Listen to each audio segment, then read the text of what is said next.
নমস্কার, শুভ সন্ধ্যা। আমি সুরঞ্জন। আজকে কিছু ইরর বা ইরর যে যাই বলেন সেই কয়েনের সঙ্গে পরিচয় করাবো। তো সেই ইরর কয়েনগুলো আপনি আপনাদের দেখাতে চাইছি কী ধরনের হয়। দেখুন, 10 টাকার একটা ইরর কয়েন, যেটা দেখুন কোথায় মানে চিহ্নগুলো কোথায় চলে গেছে, দেখুন কেটে স্লিপ খেয়ে এক সাইড হয়ে গেছে। এই ধরনের কয়েনগুলো ইরর বলা হয়, অনেকে ইররও বলেন।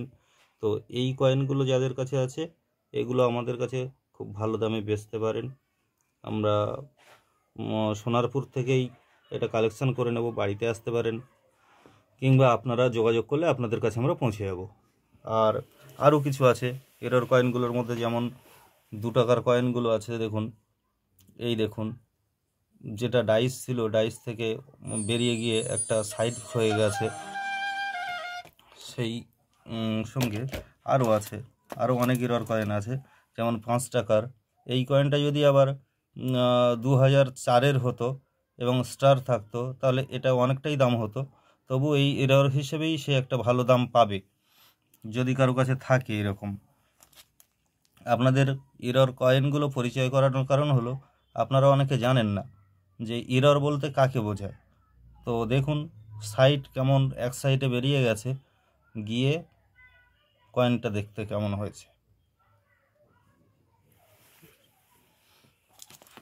এরপরে আর একটা মূল্যবান কয়েন আমরা দেখাতে পারি, যেটা আপনারা অনেকে দেখেছেন, আবার অনেকে দেখেননি। সেই এখন মূল্যবান কয়েনগুলোর মধ্যে হলো জর্জ 5 বা জর্জ ভি কিং এম্পোরিয়ার। তো এটা সম্পূর্ণ সিলভার কয়েন হয়। এই সিলভার কয়েনটা যথেষ্ট মূল্যবান।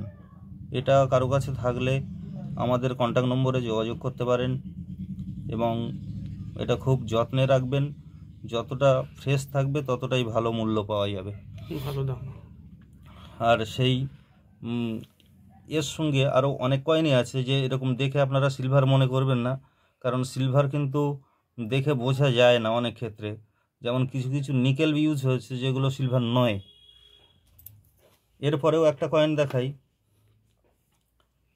দেশবন্ধু চিত্তরঞ্জন।